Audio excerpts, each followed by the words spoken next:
This was your person. This was the person who gave you a sense of safety and security, and that's who took it away. Like, this is the person you run to when other people are causing harm, and that's become the person causing the harm. So, speak of duality, like, here it is. It's like, it's so confronting on every level. There are things in life that we go through that we know are hard. And then there are things that we go through that just hit differently. They don't just hurt, they shake the foundation of who you are and what you believe about the people around you. Betrayal is one of those things. And if you've ever been betrayed by a partner, a parent, a family member, or just somebody that you gave everything to, you probably know it's not something you just get over. It sits in your body.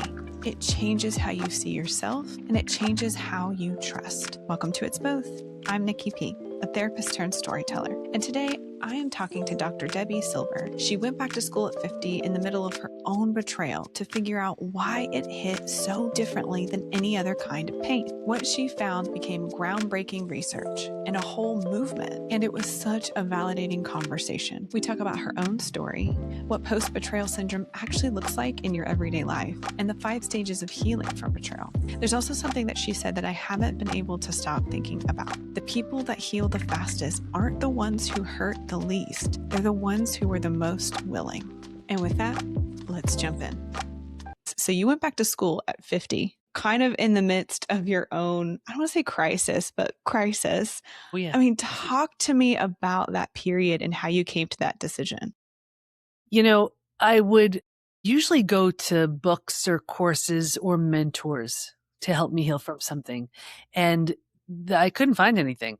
And this was so big that I needed a way through it. I mean, I had, all these kids, all these dogs, a business, and I was desperate. I really was desperate to heal. And so I just felt so pulled towards this, just towards going back to school. I hadn't been in school in 30 years. This was a very different experience. My kids were complaining about homework. I'm like, I know, me too, But I remember going through it saying, I have no idea how I'm going to heal from this, but because I went back really just to heal from my own betrayal. But if I can figure this out, I'm taking everybody with me. Like, it was just a knowing. Yeah.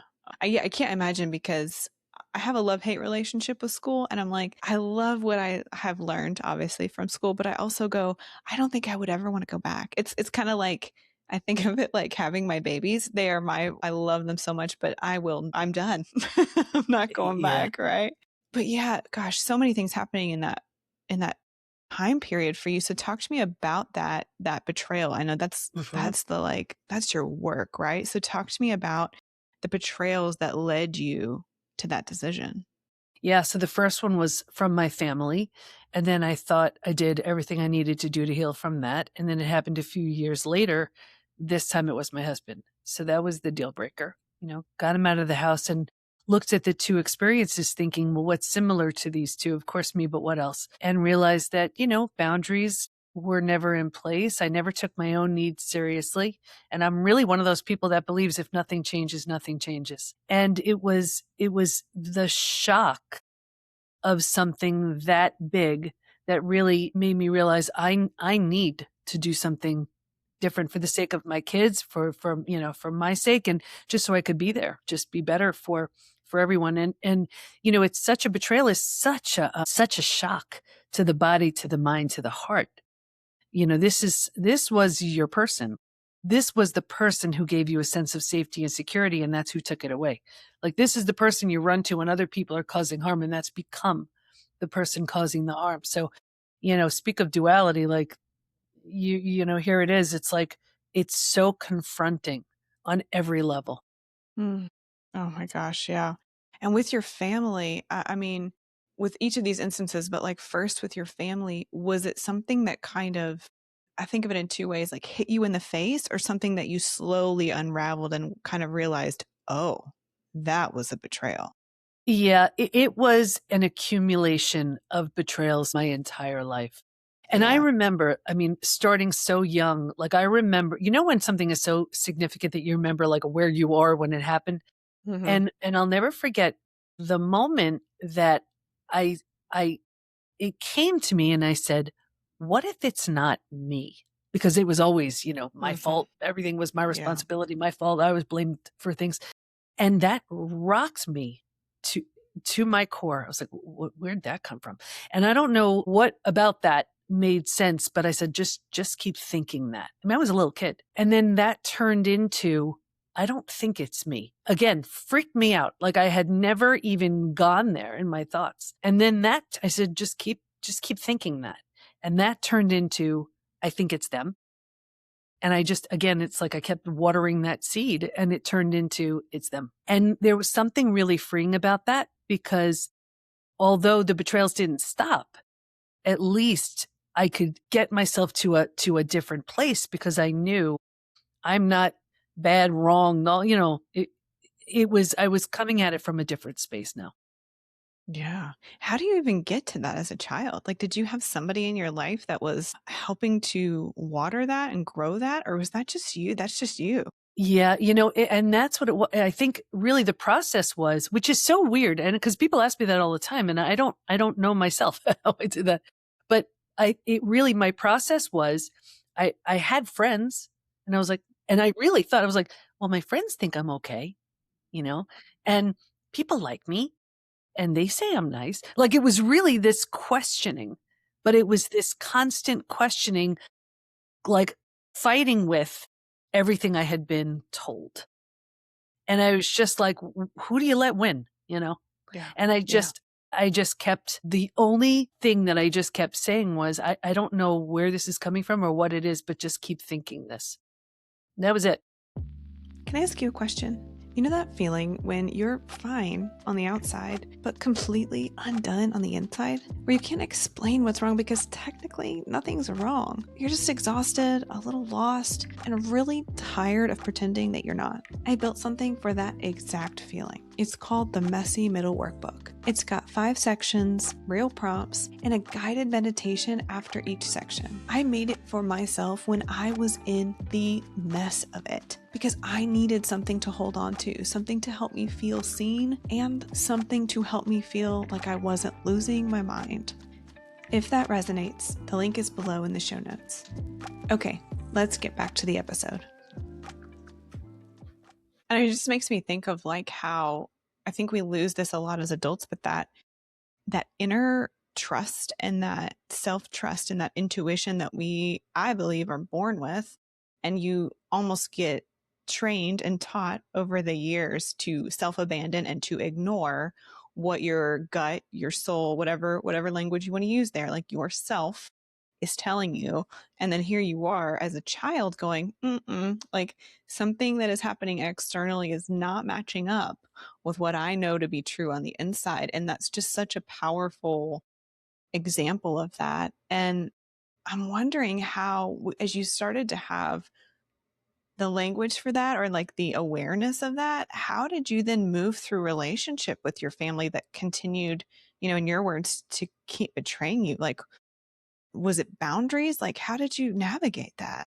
Well, there were so many different instances. I mean, I remember there was one time I think I was like, I remember I was in college and I Mm-hmm. remember thinking, because it was a lifetime of just stonewalling. Like if I didn't say or do what everybody Mm, wanted, like emotional death, no one would speak to me like for weeks at a time. So as a kid, you can't afford that. So I would just apologize for things I didn't even say or didn't even do. And then I remember thinking, you know what? If the only way that these people will speak with me is if I say, sorry and apologize for things I didn't even say or do, I don't want it. I just don't want it. And it took 2 years. 2 years. And I'll never forget, I was in college and 2 years later, there was a knock on my dorm room door mm. and it was my mom. And she, I opened the door and there she was. And, we just hugged and it was the beginning of a new relationship. And I'm so glad because she passed, not years and years after that. So, but it was just one of the first, it was just one of the first times where it was like those boundaries had to be changed. Mhm. And, I think I've trained myself over the years that I would there's the regret. It's like you can only go two ways, right? There's regret of the shoulda, coulda, woulda. And Mm-hmm. for me, I have trained myself that the agony, that is agony compared to if I try something and it doesn't work. Yeah. Yeah. That to me is infinitely worse. And really when it comes to healing from betrayal, I mean, this was blind, like especially, you mentioned trust. Mm-hmm. That was absolutely shattered. And then with my husband, that same thing, I mean, shattered. And the worst part about it is, and this is even just what my research proved, when we trust somebody, we have this sort of system that Mm-hmm. we've created to discern trustworthiness. Like if someone says or does something 50 or 100 times, whatever it is, our own system, then we Yeah. decide, you know what? That person's trustworthy. Mm-hmm.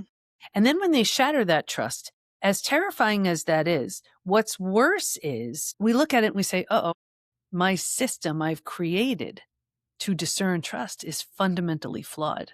I can't trust myself because Mm-hmm. here I created this system and it's broken. My compass is broken. What the heck do I do now? Mm-hmm. So the good news is it can all be rebuilt, but so much was learned really from that research. And I know people who've been betrayed, it's so hard because even like, where's the motivation to Mm-hmm. heal? And if you don't have it for yourself in the beginning, like I had it for my kids, it was like, Yeah. you know what? For their sake, they're seeing me crash. They're Mm-hmm. going to see me rise. I have no idea how, but they will. Mm-hmm. Mm-hmm. Yeah. And how old were they when everything with your husband happened? They were teenagers, and actually my husband was the Teenagers. one who told them. So I think Really? if anything has you fall from grace, wake up and realize what matters, it's losing everybody that's important to you. And that's Mm. exactly what happened. And I think, the reason why he transformed the way he did, and just to close, I can close the loop on my story. Healing and rebuilding is always a choice, and I can share how to do that later on. Mm-hmm. Whether you rebuild yourself and move along, or whether you rebuild something from and that's what I did with my family. It wasn't, I healed and moved along. They weren't changing. Or, if the situation lends itself, if you're willing, if you want to, you rebuild something from the ground up new with the person who hurt you. And that's what I did with my husband. So not that long ago, as two completely transformed people, we married each other again. New rings, new vows, new dress, and our 4 kids is our bridal party. So, Wow. yeah, and I'll tell you, I've been in the ICU for 11 days. I've lost loved ones. Nothing for me was as hard as that. What made that so much harder for you? Well, think about it. This was the person who, like, I'm a highly sensitive empath, and integrity is my highest value. So, you betray someone like me. I mean, betrayal for anybody is really hard. But I live a life with the one rule: if it's going to hurt someone, don't do it, period. And I just assume everybody else lives that way. And I'm always shocked and amazed that that's not the way life is. Right. Mm-hmm. So for me to really believe that someone has the capacity to truly transform, was like, can I really believe that? But I know I did. So, and then working with thousands of betrayed and thousands of betrayers, it's something that I've seen all the time. Is it possible? Yeah. And then, there's the spiritual side of it too. Where when trust is so shattered, and we're kind of like, we need to believe in something or someone, Yeah. and spirituality has a huge place in the research as far as healing from betrayal. And I remember seeing an intuitive, because I was like, I have to believe in something here. I'm just, what do I do? And I'll never forget meeting with this intuitive. We've become dear friends. And before I even sat down, she starts laughing. I'm like, what is she laughing about? She's like, oh, how you two planned this. I'm like, what?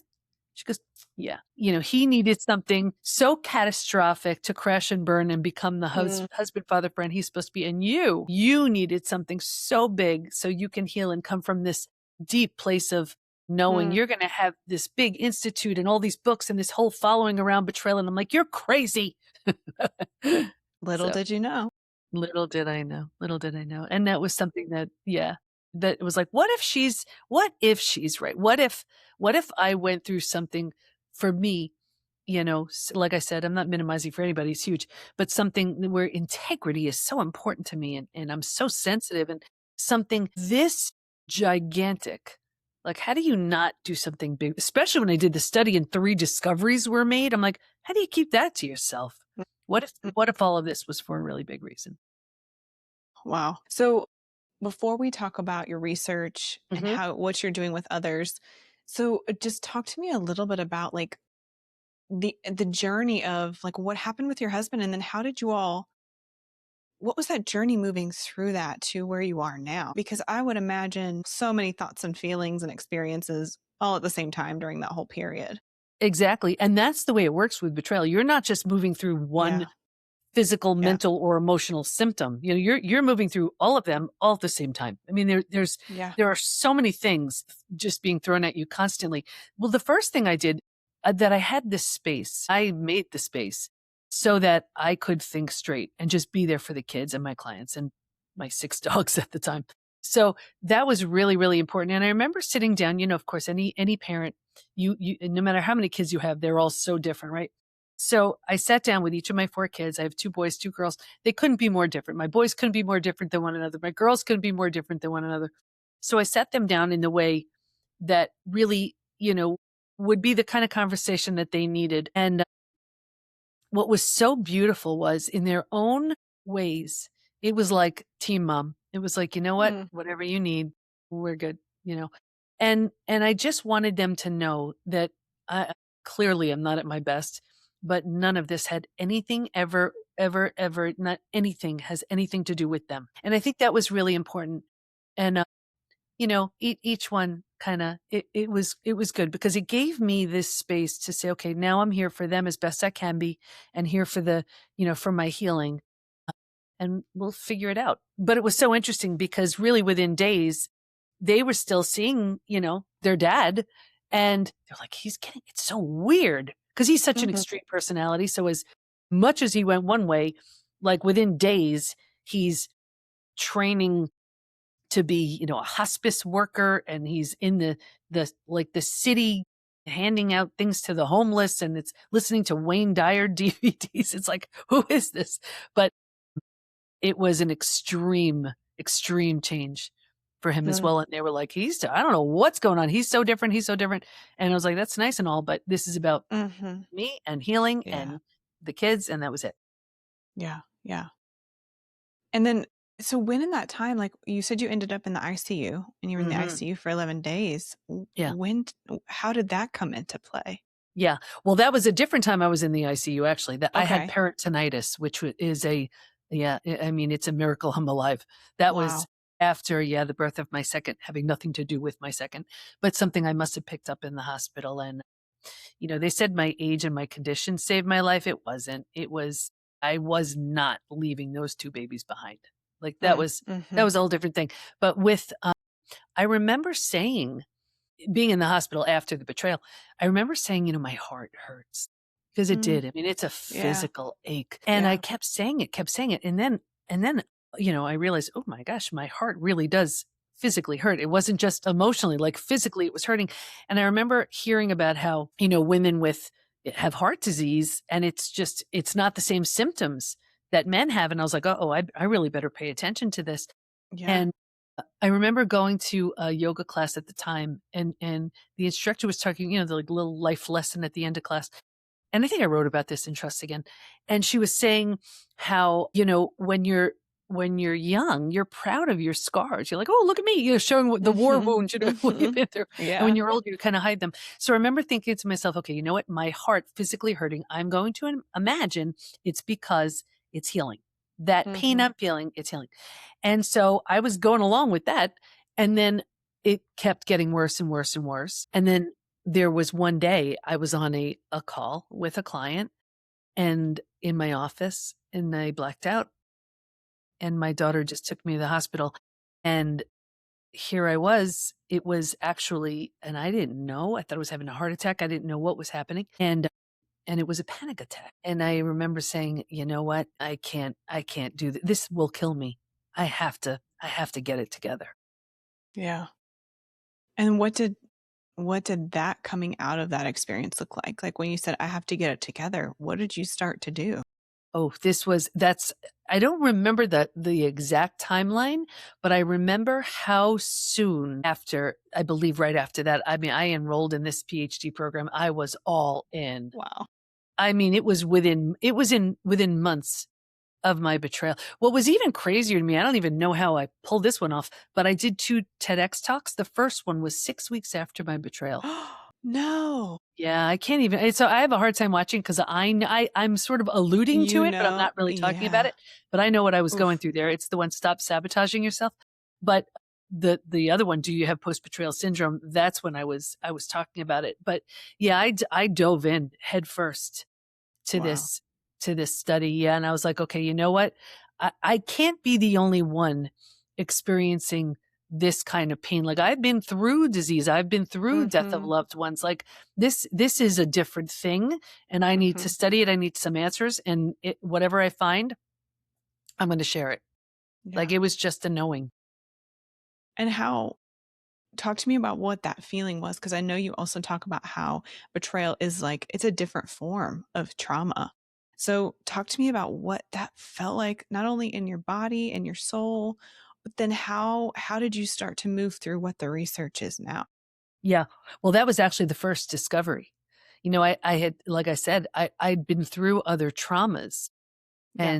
And betrayal felt so different, but I didn't want to assume it was the same for everybody else. So I asked my study participants, "If you've been through other traumas, does betrayal feel different for you?" Unanimously, they said yes. And, you know, it's because, think about it, when you, like, say you lose someone you love, you grieve, you're sad, you mourn the lost, life will never be the same, but you don't go back and question the relationship. Mm. You Yeah, don't you're right. question your ability to trust. You don't question your sanity. With betrayal, you do. And also, think about it. Let's say you lose someone you love. People rally. "Hey, what do you need? How can I help?" So often with betrayal, Mm. there's so much shame, humiliation, embarrassment for something, we didn't even do. So we struggle and suffer Yeah. in silence. Now, to make Mhm. matters worse, very often a lot of betrayed cover for the betrayer. They're so Yeah. Yeah. loved in the community, the family, the friends, the things, right? So here they are, sort of, they've had one of the biggest, most painful of the human experiences. And they're trying to just go about life like nothing's going on. It's like, and the kids are like, "What's for dinner, mom?" Dad. Mhm. And they're, and think about it. This is one of the biggest traumas we can experience. And here we are, like, acting like it's a regular Tuesday. I mean, it's absolutely Mhm. impossible. And with trust Mhm. being shattered, in the person we trusted the most, in ourselves, in reality as we've known it, like, the bottom has absolutely bottomed down on us. And then, think about it. It's like, you have people who you may be sharing with, and they have their own interests in how they respond. Like, I'll never forget, a friend of mine was like, "Debbie," and I thought she was going to say something really awful. And she goes, "I'm so glad I'm not you." And I'm like, "What? That's awful." So, or you have someone who will minimize it. Like, let's say it's your in-laws. They're Mm. minimizing it because they just want you to be okay. Let's say Yeah. it's a relational, or people just, they think it's contagious, so they stay Yeah. away. People Yeah. don't know how to respond, or they don't get it. So they're saying it's such an uncomfortable space. It's so lonely and isolating. Yeah, Yeah. it really can be. And that's the piece of it. Then this is all in the third discovery, but then you feel like, am I crazy? Am I alone? Am I the only person going through this? And what's Mhm. so interesting is everybody going through it goes through the same thing. Yeah. Yeah. Well, it's so interesting because as you're talking and all these things that you're describing, and I was married previously before my current husband, and thank goodness we didn't have children because I can't imagine what that would have been like. But you know, our relationship was built essentially off of betrayal and coercion and lies. And he was much older and I was much younger. It was very unhealthy. And a relationship that for me was built essentially on these small betrayals that when I look back, I'm like, oh, those actually weren't small. Those are Hmm. pretty Hmm. fundamental and pretty big. Yeah. And something you said like really hit with me that I like, I've done a lot of therapy myself. I obviously am a therapist, but there's something you said that hit me, which was when you experience betrayal, your trust in the system of trust goes away, which then leads you to not trust yourself. And I'm like, oh my gosh, you are so right. And when you don't trust yourself, you don't know when to include others. You do pull back, you isolate, you don't know what's real, you cover, you do all these things to like contort yourself to keep the quote, the peace. But it's such a discombobulating space. And I 100% understand what you're saying, because I've been through a lot of trauma, but there wasn't anything like my ex-husband. Like, there was nothing that compares to the experience that I went through with him. And I want to know more about what your research says about that. Like, what is that? I mean, really, how does that feel so different? Because I've also had betrayal from family, but I don't know. There's just something about an intimate partner that made that feel very different for me. When the heart's involved, is a game changer. Yeah. It's a Yeah. whole different thing. And, it absolutely rocks you to your Mm. core, and it creates a psychological earthquake. Now life is Ooh, that's, compartmentalized into two camps: mm-hmm. before it happened and after it happened. And it's, I remember one of my study participants saying, you know what it felt like when she, her D-Day, Discovery Day. And she said, it felt like every negative emotion you can imagine getting punched in the gut and losing a child in a crowd all at the same time. Right. Yeah. Yeah. It's one of those things. And it's because of the intentionality of it.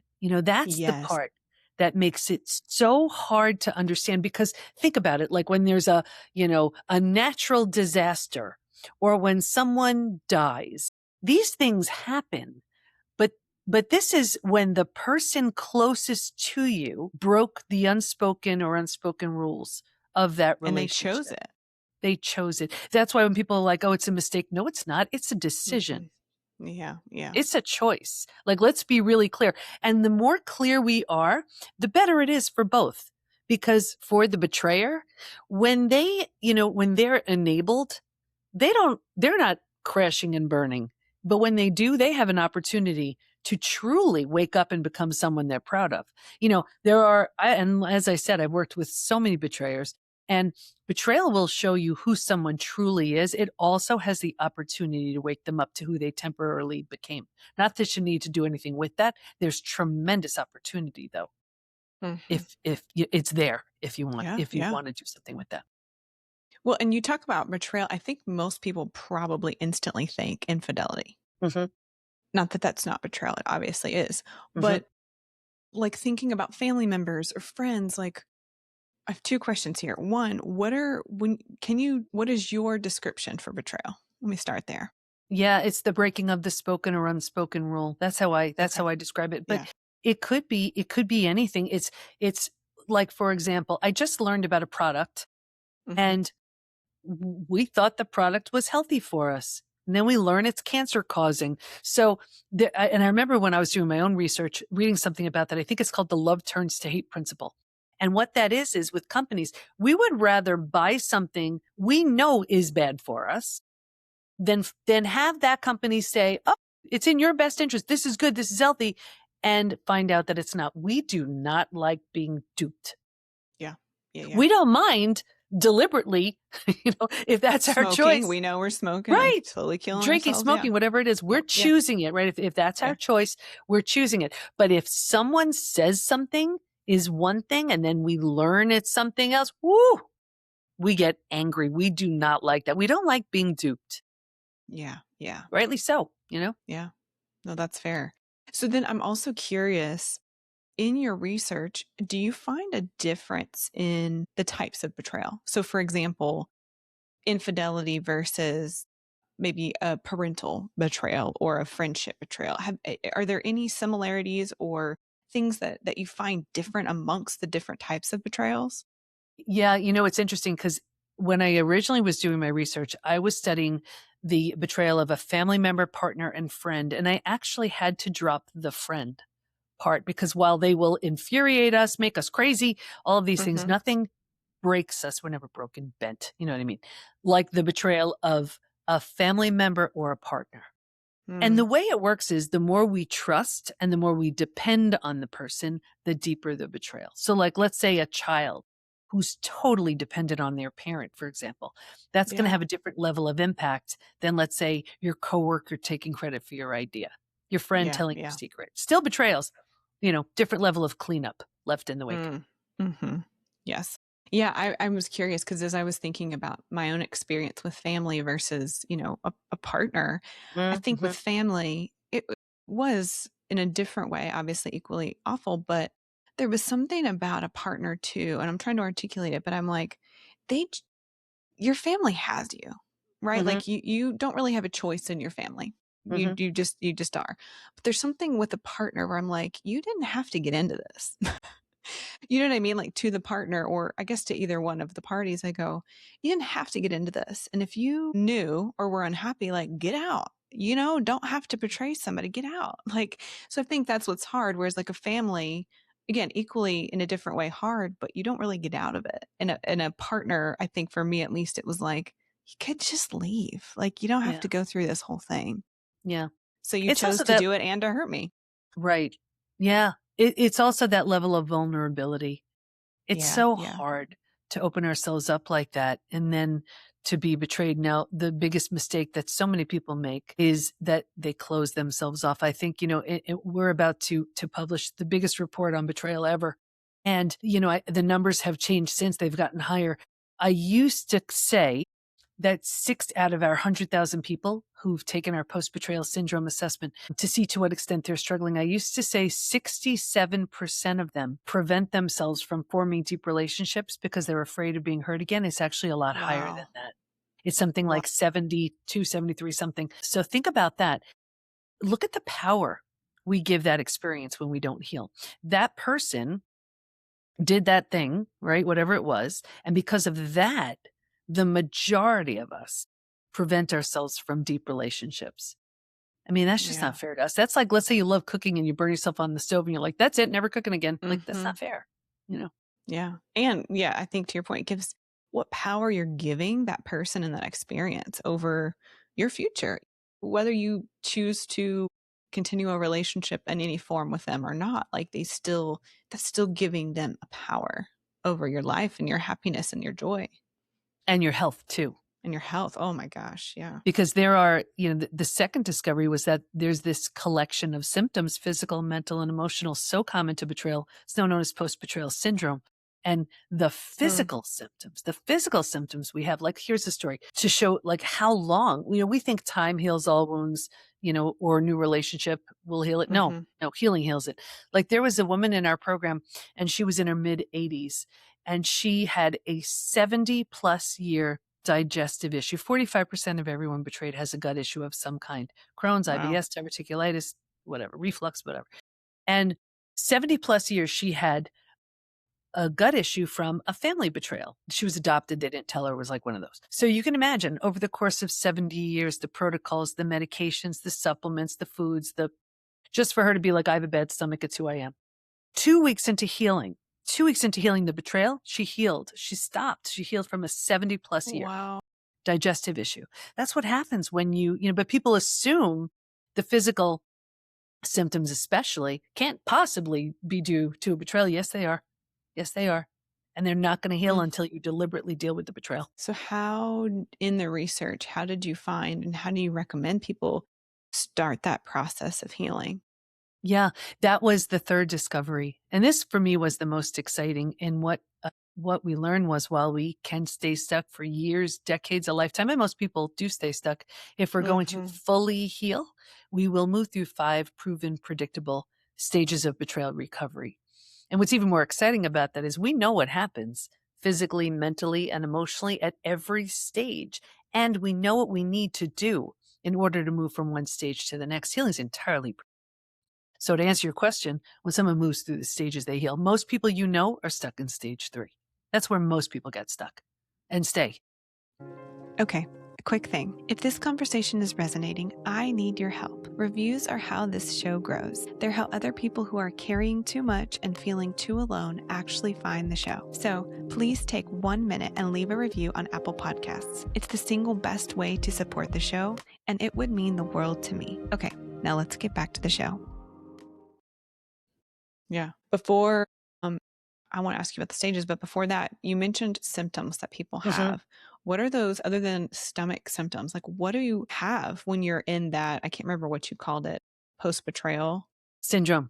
syndrome. Yeah, Okay. these are all Yeah. What symptoms. are those Yep, happy to symptoms? share some stats. And again, keep in mind the stats I'm sharing, these are probably lower. We're getting ready to release a very Yeah. big report, which the numbers I looked at, they're higher. So, but I'll give you what I have. So imagine 100,000 people. Mm-hmm. Just about every country is represented here, men, women.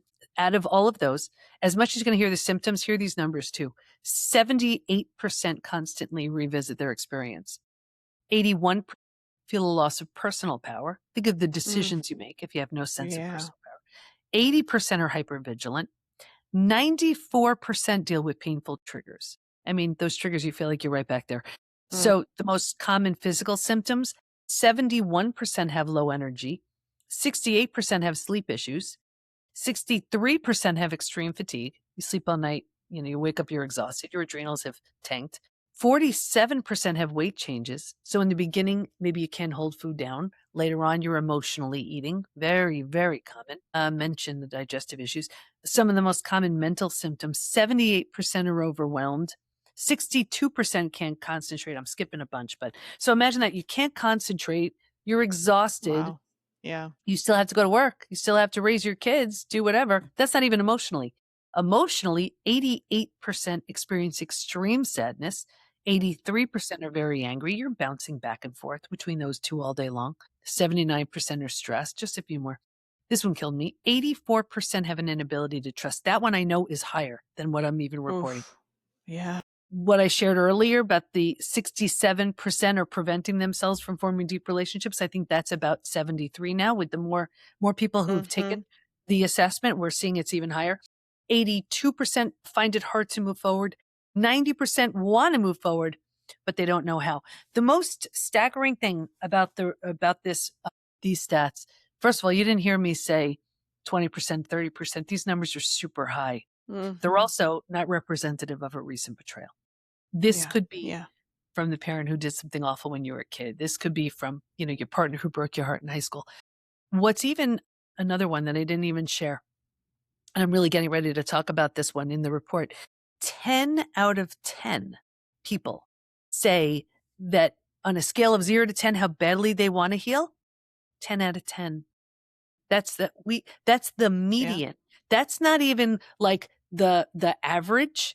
That means almost every single person, who's ever taken this, it's a 10 out of 10. So these aren't people who aren't trying. These aren't people who, are just sort of hopeful. They're trying. They don't have a model. I mean, until now, when they learn about the 5 stages, then they do. Yeah. So briefly talk to me about those stages and like, I'm imagining, is it sort of like the stages of grief, but different? I mean, that's the reference that we know, but this is what's so different about this. It is only related to betrayal. Grief has a very important place in healing from betrayal, but this is the 5 stages really represent the physical, the mental, the emotional symptoms. What we will go through at each stage.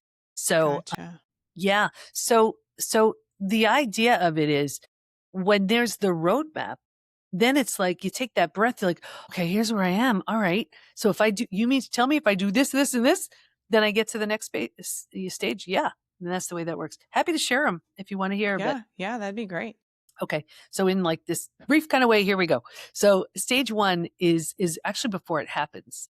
And here we're just doing life. Like we're not scanning for betrayal because we don't think we need to look for it. So we're kind of a little bit on autopilot. We're thinking and doing more than feeling and being. Feeling and being takes up too much time, right? Yeah, I know. Right. So to get more done, We're just kind of on autopilot doing our thing. And that's why betrayal is such a shock, because we're not scanning for it. We're not looking for it, Yeah. right? But then here's where so many people unfortunately get this wrong, because they're ruminating, and they need to in the earlier parts of this, because what they're doing is they're looking at it saying, if I can figure out what I missed, Yeah. I can prevent that from happening again. Mm-hmm. So when people are like, just get over it already, at some point, yes, but not then, because you remember I talked about the compass being broken, right? Yeah. We're searching for, how can I recreate a new system that's different than the one I created, because that one doesn't work. Mm-hmm. So, and a lot more with stage 1. But stage 2 this is the scariest stage. And this is shock, trauma, D-Day, discovery day. This is the breakdown of the body, the mind, the worldview. You have just ignited the stress response. You're headed for every single stress related symptom, illness, condition, disease. The bottom has bottomed out, and a new bottom hasn't been formed yet. It's absolutely traumatizing. Think about it. If the bottom were to bottom out on you, what would you do? You'd grab hold of anything or anyone in order to stay safe and stay alive. And that's stage Yeah. 3. Survival instincts emerge. This is the most practical stage, and this is the stage that the majority of people get stuck in. And Mm. here's why. You've created a functioning life again, a functional life. You're able to go back to work. You're able to raise the kids. You're able to do your things, but it's Mm. behind walls. It's with a Yeah. flatness. It's Yeah. it's the and I get it. We're unwilling to be Mm-hmm. vulnerable. We're unwilling to trust, because look what happened the last time we did, you see? Mm-hmm. So Mm-hmm. what a lot of this is, I see this in, because I certify a lot of therapists, a lot of coaches, and this is where it gets tricky. I love therapists. They're so heart-centered, well-meaning, big-hearted, and that person, the client, feels heard Mm-hmm. and validated and understood. And what that beautiful, brilliant therapist is unknowingly doing is solidifying their spot in stage 3. Mm. And it's only because they don't know there's anywhere else to go. So in this feeling heard, validated, understood, the client doesn't know there's anywhere else to go. The therapist wasn't aware of the 5 stages. So they're locking them in stage 3. For, let's say, a coach, great coach, business coach, leadership coach, Mm-hmm. executive coach, whatever. When the person is like, they're fine, like they're not coming to them, let's say, for betrayal. I find this so Sure. interesting. This is why I wrote Unstuck. They're coming to them, let's say, for confidence. Now, the confidence was shattered because of the betrayal, right?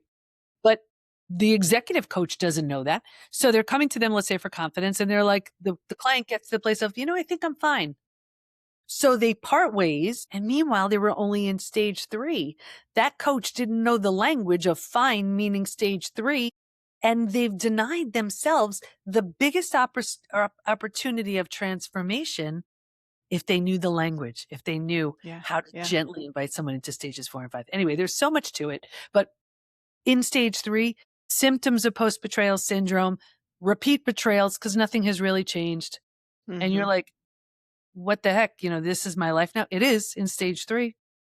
Yeah. Anyway, if Well, we're, it reminds me of what I talk about a lot, is like that that phase where you disconnect your head from your body. You're like, Mhm. well, I know what I feel, and I know why. And I'm gonna move forward, but you, without like forcing yourself to reconnect the two and to like feel Yeah, and be present and feel what you need to feel. Yeah, I think you're right. Most people get stuck there because we do disconnect. We do that numbness you talked about. I'm like, that's it. And so many people I know are in that space. yeah. And that's where they stay. And like I said, they don't know there's anything better. And so the longer they stay, the harder it is to leave. And now they're medicating and suppressing symptoms of post-betrayal syndrome, repeat Yeah. betrayals because nothing has truly changed at all. And they're like, is it me? Yes, it is. Not in that it's their fault, in that there's this gigantic opportunity that Yeah. like, look what I did. For me to enroll in a PhD program, I was like, how am I going to afford this? How am I going to manage the time? It was so different, right? Mhm. So, but it changed my life. Mhm. Those are the kinds of changes that take us out of 3 and move us into 4. Anyway, stage 4 is finding and adjusting to a new normal. So here Mm. we acknowledge, I can't undo what happened, but I control what I do with it. Yeah. Very forward moving. You know, who am I ready to become? And what was I settling for? What am I no Mm. longer willing to tolerate? What have I outgrown? And you take all the parts of you that you love and you leave behind everything that no longer serves.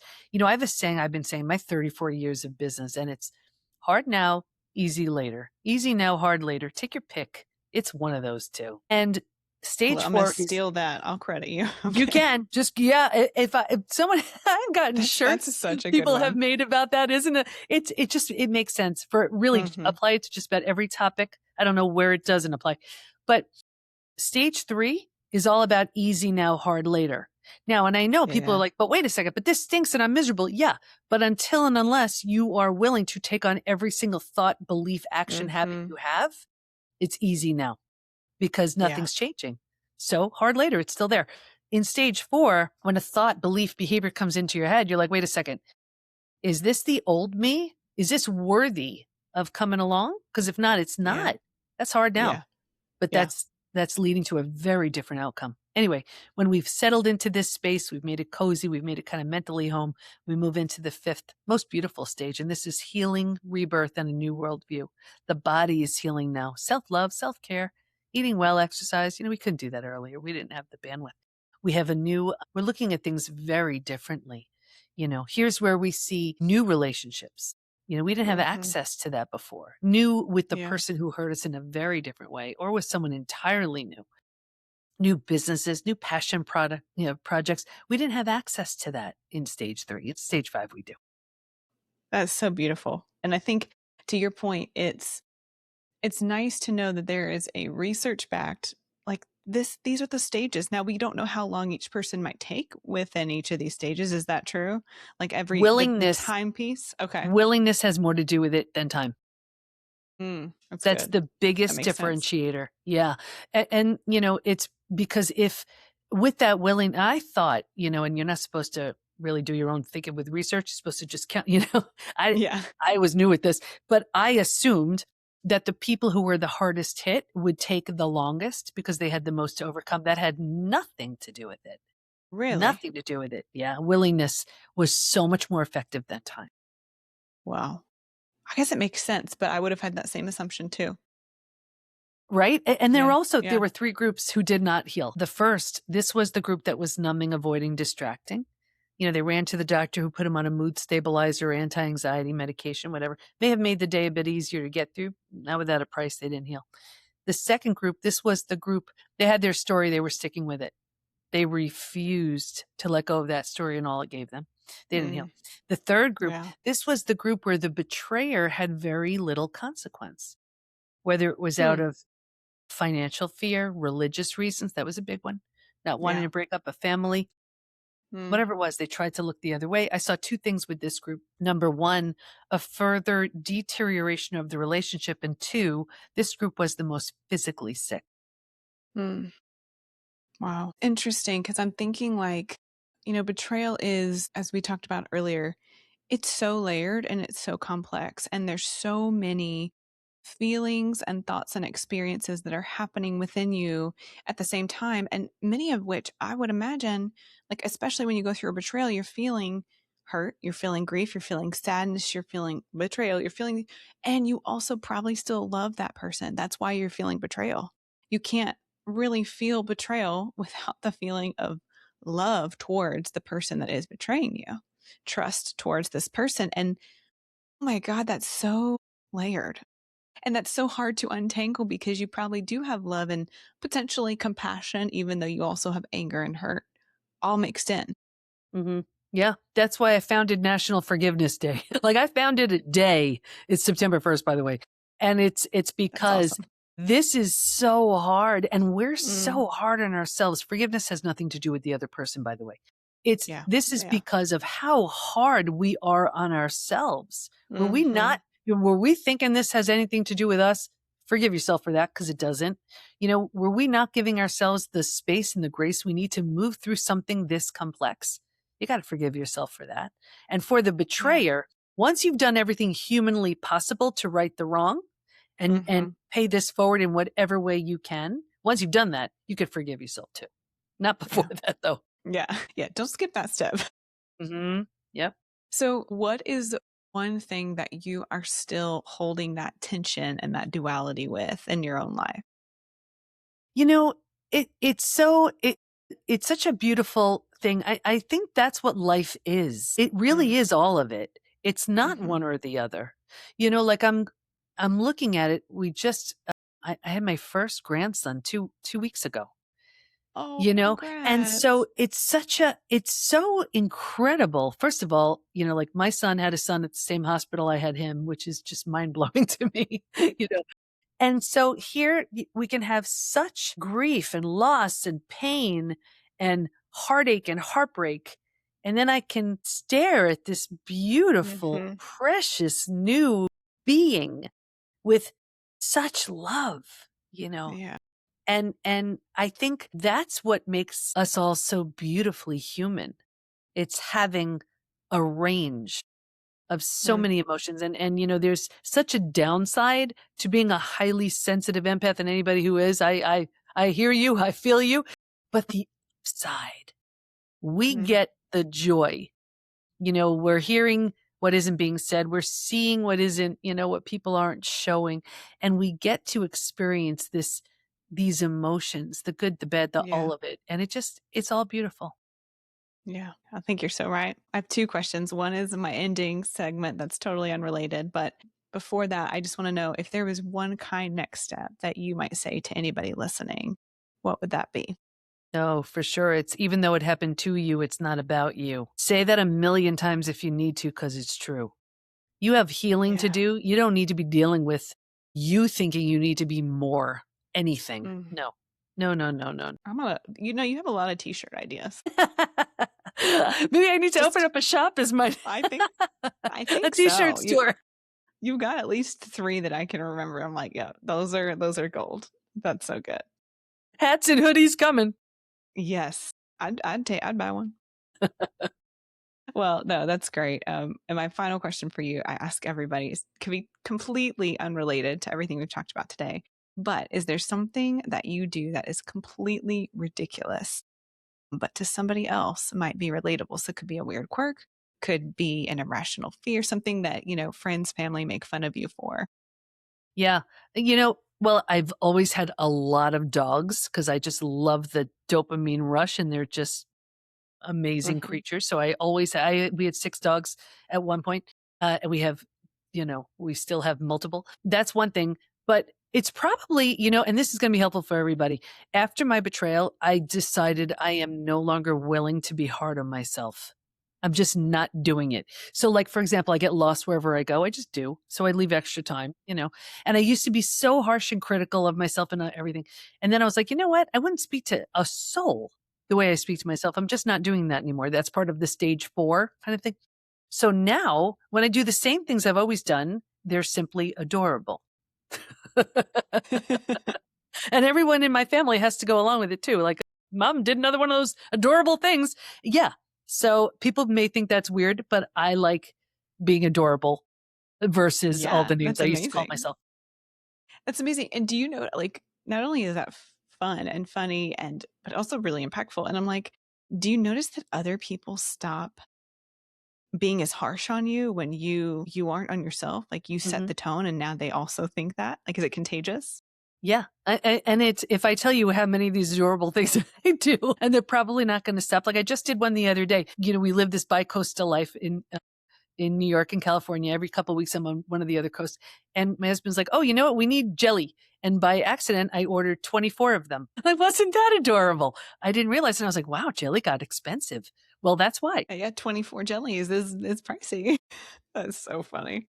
Dr. Silver, thank you so much for everything today. It's been just amazing to have you on. Such important, impactful work that you're doing. I can't wait to see the latest information and research that you have coming out. Just so honored that you came on today. It's been such a great conversation. Thank you so much. So looking forward to sharing anything that can help. And that's all at thepbtinstitute.com. Okay, I don't know about you, but for me, that was really, really validating and something that I needed to hear, and I hope that it helped you too. And I can't stop thinking about what Dr. Silber said about the fact that willingness has more to do with healing than time does. Not how long ago it happened, not how bad it was, but how willing you are to actually go there and move through it. If you are carrying something like this, and I think a lot of us are, I hope that this gave you a little bit of language for it. You can find Dr. Debi Silber at thepbtinstitute.com. You can also take her post-betrayal syndrome assessment if any of this resonated. It's free and it might tell you more than you would expect. You can also follow Dr. Debi Silber on Instagram at Debi Silber. In our conversation today, we talked a lot about the fact that a lot of the times we're not doing anything wrong, but the situation that we're in is just really hard and really complex. If you need something to hold on to right now, I have two things for you. The first is a free resource called What If You're Not Doing Anything Wrong? It's just hard right now. It's a few honest prompts and practices that help you name what you are carrying without trying to fix it. And if you're ready to go a little bit deeper, I also have a workbook that I just launched. It's 5 sections of real prompts to help you actually sit with the complexity of what you're going through instead of rushing past it. You can also find that linked below or at itsbothpodcast.com. And lastly, hit follow if you haven't already. Take a second, leave a rating and review on Apple Podcasts, and share it with a friend who needs to hear this today. All of those things are so impactful for the show. And as you go through this week, remember, life isn't either or. It's both, and you are allowed to hold all of it. Until next time.